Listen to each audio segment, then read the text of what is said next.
Casual lang ba to interview? Yes, casual. Tama na, Noy! Ulit. Dito lang ako, secretly supporting you.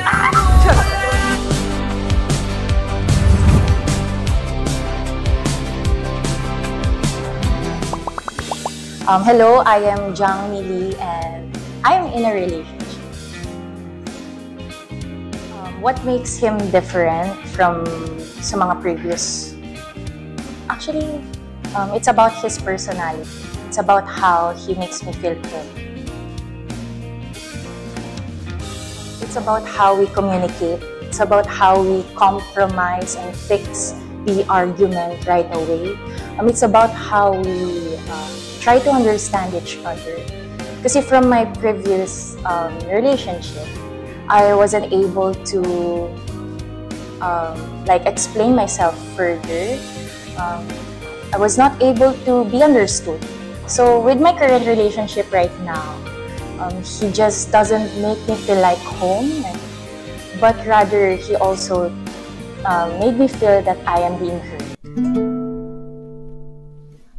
My message to him, Jeril, my love, I just want to thank you for being understanding.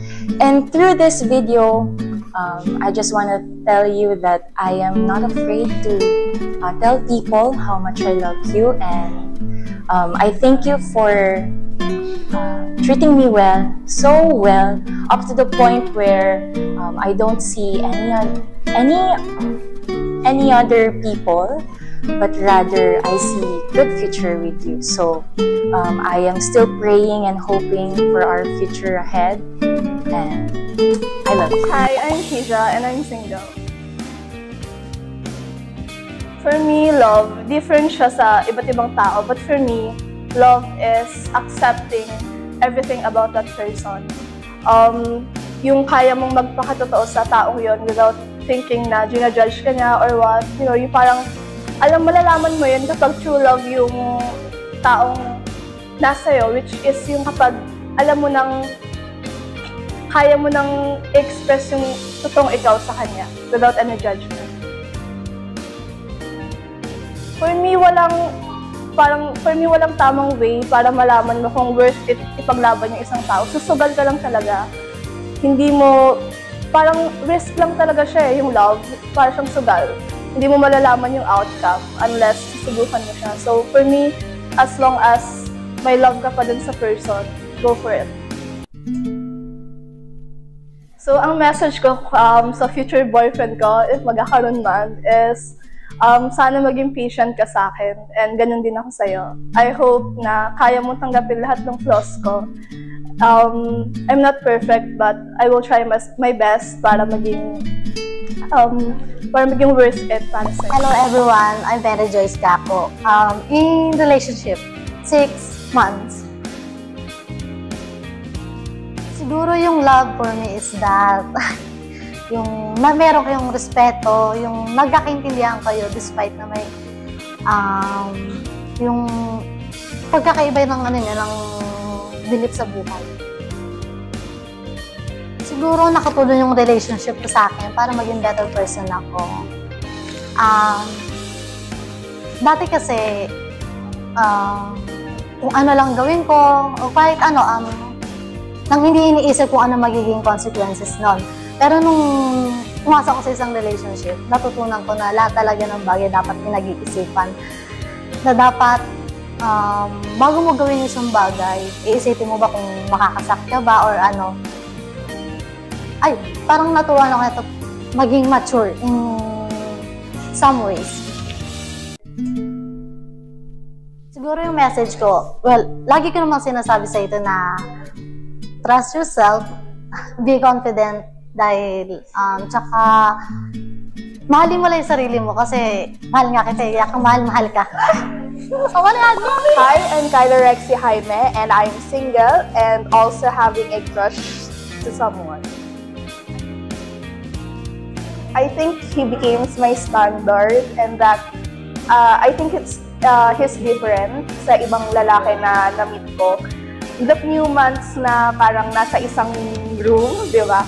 Parang medyo nakilala ko siya, parang iba siya sa ibang lalaki na, alam mo yun, nakilala ko. Kasi, normally kasi kapag ngayon yung mga lalaki medyo mga bastos, ganito, ganyan.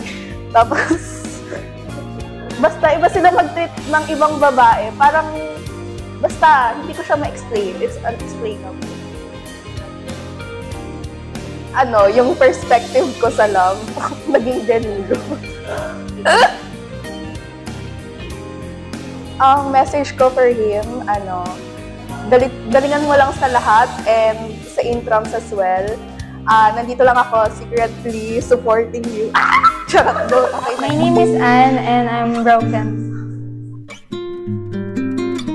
So, bakit nag-end yung relationship namin? Kasi, like, toxic na kami sa isa't isa. Then, nag-decide na rin kami na mag-i-end. And, kahit naghihingi siya ng chance, but, yeah, that's toxic and end. Ngayon, para sa akin ang love, mahirap, pero kailangan tanggapin. Kasi nga, mahal mo, pero dapat na itigil. Kasi nga, like, ang daming tao na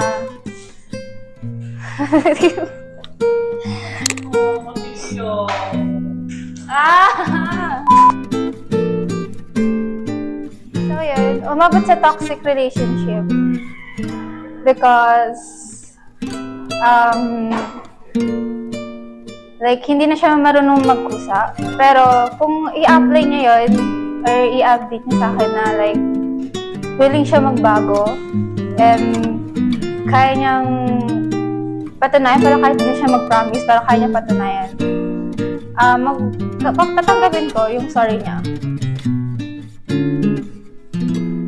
Yan, so masasabi ko lang sa'yo, ingat ka palagi. And sana matupad mo yung pangarap mo na kahit wala na ako, sana at makakilala ka rin ng bago na better rin sa akin. Pero ngayon, okay lang. Then, ingat ka palagi and God bless. Hi guys, I'm Renren Gaviano and I'm currently single. As a single, for me, love is the thing na need pag-isipan, ganun. Hindi dapat pasok kung nagpasok, ganun. Yes, but actually, medyo complicated kasi naging sa akin naman. But at the long run, na marirealize mo na parang hindi pwede. Alam mo yung gano'n. Hindi talaga pwedeng makuha mo yung tao na yun kasi hindi kayo match. Kasi pag pinilit mo siya ng i-match, parang mas nagiging complicated lalo. Mas marirealize mo na hindi mo talaga siya pwedeng makuha. So yeah, na-experience ko siya, masakit.